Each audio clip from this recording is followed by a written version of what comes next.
So hi guys, welcome back to my to videos. तो इस video में दोस्तों डिस्कस करने वाले हैं यहाँ पर कुछ इंपॉर्टेंट कंपनीज को और उनसे रिलेटेड कुछ इंपॉर्टेंट अपडेट्स हैं जिसकी बात करेंगे इस वीडियो में। तो चलिए दोस्तों वीडियो की शुरुआत करते हैं। सबसे पहली कंपनी की बात करते हैं। पहली कंपनी का नाम है आरवीएनएल यानी कि rail Vikas Nigam limited. But इसको डिस्कस करने से पहले दोस्तों, अगर आपने अभी तक चैनल को सब्सक्राइब नहीं किया है तो चैनल को सब्सक्राइब करके बेल आइकन को प्रेस कर लो और टेलीग्राम चैनल को भी ज्वाइन कर लो, जिसका लिंक आपको डिस्क्रिप्शन में देखने को मिल जाएगा।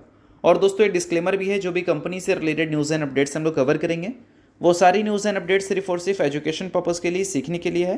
तो इसको किसी भी तरह का इन्वेस्टमेंट एडवाइस मत समझना, आप खुद से रिसर्च और एनालिसिस भी कर सकते हैं। तो चलिए दोस्तों वीडियो की शुरुआत करते हैं। सबसे पहले बात करते हैं आरवीएनएल से रिलेटेड कुछ इंपॉर्टेंट न्यूज़ एंड अपडेट्स के बारे में। सो दोस्तों अगर आज के दिन की बात करें तो आरवीएनएल आपको काफ़ी ज़्यादा फोकस में देखने को मिल रही थी ड्यू टू परफॉर्मेंस।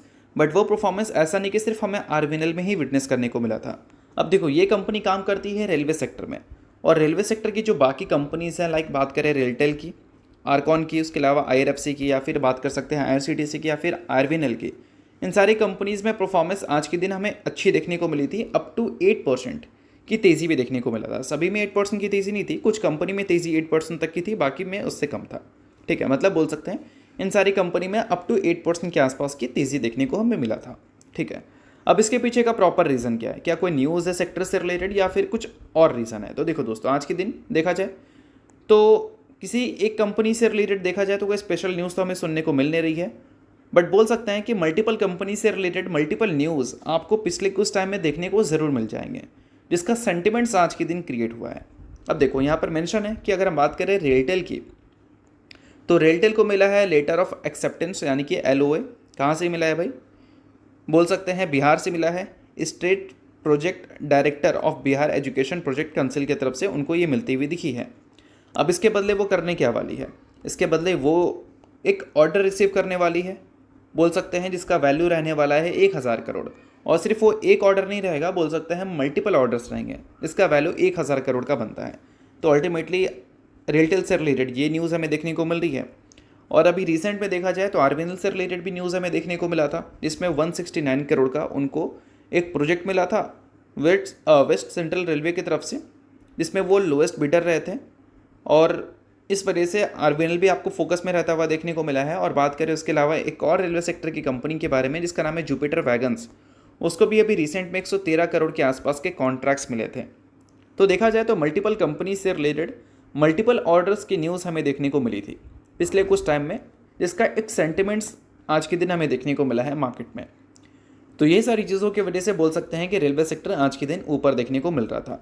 बट इसके अलावा दोस्तों अगर हम बात करें आरवीएनएल की, तो टेक्समैको कंपनी और आरवीएनएल कंपनी दोनों मिलकर एक पार्टनरशिप की है, जिसमें उनका जो एम है वो इंडियन रेलवेज़ को मॉडर्नाइज करना है और साथ में ग्लोबली उनको एक्सपैंड करना है। तो अल्टीमेटली देखा जाए तो आरवीएनएल का सिर्फ मेन फोकस इंडिया में नहीं है, इंडिया के बाहर भी है। अगर सक्सेसफुल एक्सपेंशन वो कर पाती हैं और अच्छे ऑर्डर्स गेन कर पाती हैं तो प्रॉफिट एंड रेवेन्यू ग्रोथ इस कंपनी के जो देखने को मिले हैं पिछले कुछ टाइम में काफ़ी डिसअपॉइंटिंग वाले, वो हो सकते हैं कि आपको रिकवरी होते हुए नज़र आ जाए और उसमें डबल डिजिट की ग्रोथ भी हमें विटनेस करने को मिल जाए। तो ये सारी चीज़ें आपको देखने को मिलेगा मार्केट में आरवीएनएल से रिलेटेड न्यूज़ आर्टिकल्स के जरिए, रिपोर्ट के थ्रू। तो इन सारी चीज़ों को आप रिसर्च और एनालिसिस कर लेना, कोई भी रिकमेंडेशन नहीं है, सभी चीज़ें सिर्फ और सिर्फ एजुकेशन पर्पज़ के लिए हैं। सो अब दोस्तों वीडियो में आगे बढ़ने से पहले बात कर लेते हैं एक सेबी रजिस्टर्ड टेलीग्राम चैनल के बारे में, जो कि अपने ही टीम मेंबर का है। और उसको अगर आपने अभी तक ज्वाइन नहीं किया है तो आप उसको ज्वाइन कर सकते हैं। अब देखो, ज्वाइन करने का सबसे बड़ा बेनिफिट क्या है कि काफ़ी सारी कंपनी के जो चार्ट्स होते हैं उसको अच्छी तरह से एनालिसिस कर कर आपको यहाँ पर अपडेटेड देखने को मिलता है। और सेबी रजिस्टर्ड टेलीग्राम चैनल है, तो सेबी रजिस्टर्ड रिसर्च एनालिस्ट के द्वारा अच्छी तरह से प्रॉपर एनालिसिस करके ही ये सारी डिटेल्स आपको देखने को मिलती हैं। तो लिंक आपको डिस्क्रिप्शन में दिख जाएगा, लिंक के थ्रू जाकर चैनल को ज्वाइन कर लो। तो चलिए दोस्तों बात करते हैं अगली कंपनी के बारे में, जिसका नाम है दोस्तों रिलायंस इंडस्ट्रीज़ लिमिटेड। अब दोस्तों भी हाल ही में रिलायंस इंडस्ट्रीज़ का एजीएम हमें देखने को मिला था। अब एजीएम के बाद कई सारी न्यूज़ एंड अपडेट्स हमें रिलायंस इंडस्ट्रीज़ में देखने को मिली थी। सबसे बड़ा हाईलाइट एजीएम का ये था कि रिलायंस जियो का आईपीओ हमें कब देखने को मिलेगा। तो उसके डेट रिलायंस इंडस्ट्रीज़ की तरफ से एग्जैक्ट तो रिलीज़ हुए नहीं, बट एक टाइमलाइन रिलीज़ हो गया था कि 2026 में हमें फर्स्ट हाफ जो देखने को मिलेगा उसमें हमें रिलायंस के जियो के आईपीओ देखने को मिलेंगे। उसके अलावा रिलायंस इंटेलिजेंस से रिलेटेड भी उन्होंने बातें सुनाई थी, और उससे रिलेटेड अभी रिसेंटली उन्होंने अपडेट भी दिया था कि वो सक्सेसफुली एआई लॉन्च कर रहे हैं जिसका नाम रहेगा रिलायंस इंटेलिजेंस। तो उससे रिलेटेड भी अपडेट हमने कवर किया था।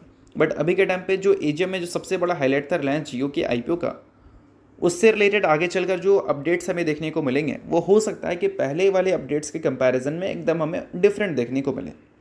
अभी 12 सितंबर को सेबी का एक बोर्ड मीटिंग था जहां पर उन्होंने आईपीओ से रिलेटेड कुछ रूल्स को बदला है उन कंपनीज़ के लिए जिसका मार्केट कैप 1 लाख करोड़ के ऊपर का है, या फिर 1 लाख करोड़ से लेकर 5 लाख करोड़ के आसपास का है, या फिर 5 लाख करोड़ से ऊपर का है। अब देखो, सेबी के कुछ नियम के हिसाब से देखा जाए तो कोई भी कंपनी जब आईपीओ के जरिए लिस्ट हो रही है तो मिनिमम उनको 5% स्टेक डाइल्यूट करना पड़ता है, ये रूल है। बट किसी कंपनी का मार्केट कैप अगर बहुत ज़्यादा है और वो कंपनी अगर 5% निकालेगी तो मार्केट उसको एब्जॉर्ब नहीं कर पाएगी, वैल्यूएशन लॉस उनको देखने को मिलेगा। तो इस चीज़ को देखते हुए सेबी ने रूल लाया है कि मिनिमम 2.5% स्टेक अब आप डाइल्यूट कर सकते हैं। पहले 5% था, उसको कम कर दिया है उन्होंने, 2.5% कर दिया है। आफ्टर लिस्टिंग जो 3 साल में 25% स्टेक पब्लिक को देना होता है उसको भी उन्होंने बदल दिया है। जो कंपनी का मार्केट कैप 1 लाख करोड़ के ऊपर का है उनका जो टाइम फ्रेम है वो 3 साल नहीं 5 से 10 साल अब हमें देखने को मिलेगा। तो ये भी एक उन कंपनीज़ के लिए अच्छी बात हो गई जो बड़ी बड़ी कंपनीज़ हैं जिनको अपने स्टेक डाइल्यूट करने के लिए सोचना पड़ता है, इन्वेस्टर्स लाने होते हैं इस वजह से। अब देखा जाए तो इन सारी चीज़ों के बाद रिलायंस इंडस्ट्रीज़ की तरफ से जो आगे चलकर हमें न्यूज़ देखने को मिल सकती है वो कुछ अलग हो सकता है। अभी के टाइम पे रिलायंस जियो का जो वैल्यूएशन मार्केट के हिसाब से है वो लगभग 13.5 लाख करोड़ का है, ठीक है। 5% स्टेक अगर वो अपने डाइल्यूट करते हैं आईपीओ के ज़रिए तो लगभग वो 58,000 से लेकर 67,500 करोड़ रुपए रेस करते हुए नजर आएंगे, ठीक है। बट अभी के टाइम पे क्या है कि सेबी के न्यू प्रपोजल के हिसाब से मिनिमम आपको 2.5% ही डाइल्यूट करना है, उससे कम नहीं कर सकते हैं, उससे ज़्यादा आप करना चाहो तो कर सकते हो। तो उस हिसाब से अगर देखा जाए तो रिलायंस जियो हो सकता है कि आगे चलकर जो हमें आईपीओ इंट्रोड्यूस करते हुए नजर आए उसमें वो 50,000 करोड़ से ऊपर का नंबर रेस करते हुए ना नजर आए, उससे कम वो नंबर आ सकता है 30,000 करोड़ के आसपास। बट 30,000 करोड़ के हिसाब से भी देखा जाए तो ये अब तक का सबसे बड़ा आईपीओ हमें देखने को मिलेगा। हुंडई का जो आईपीओ था वो भी 27,000 करोड़ के आसपास का था, ये नंबर फिर भी 2.5% पे 30,000 करोड़ तक बन रहा है। तो देखते हैं कि 30,000 करोड़ को मार्केट कैसा रिस्पांस देती है। 50,000 करोड़ तो मेरे हिसाब से बहुत ज़्यादा बड़ा नंबर था, उतना मार्केट एब्जॉर्ब नो डाउट नहीं कर पाती। अगर बुल मार्केट होता तो हो सकता है कि वो सारी चीज़ें मार्केट एडजस्ट कर लेती है, बट बुल मार्केट नहीं है। 2026 में हो जाए तो अलग बात है, बट अभी के टाइम पे देखा जाए तो जो मार्केट है उस हिसाब से तो 30,000 करोड़ भी बहुत बड़ा नंबर है। बट 2026 में सिनेरियोज अगर बदलती हैं तो 30,000 करोड़ को हो सकता है कि मार्केट एब्जॉर्ब करती हुई नजर आ जाए और रिलायंस इंडस्ट्रीज को इससे हो सकता है वैल्यूएशन लॉस में भी देखने को ना मिले। तो इन सारी चीज़ों को आप ज़रूर नोट कर लो क्योंकि काफ़ी इंपॉर्टेंट है। अब इसके अलावा दोस्तों बात करते हैं अगली कंपनी के बारे में जिसका नाम है बीएससी।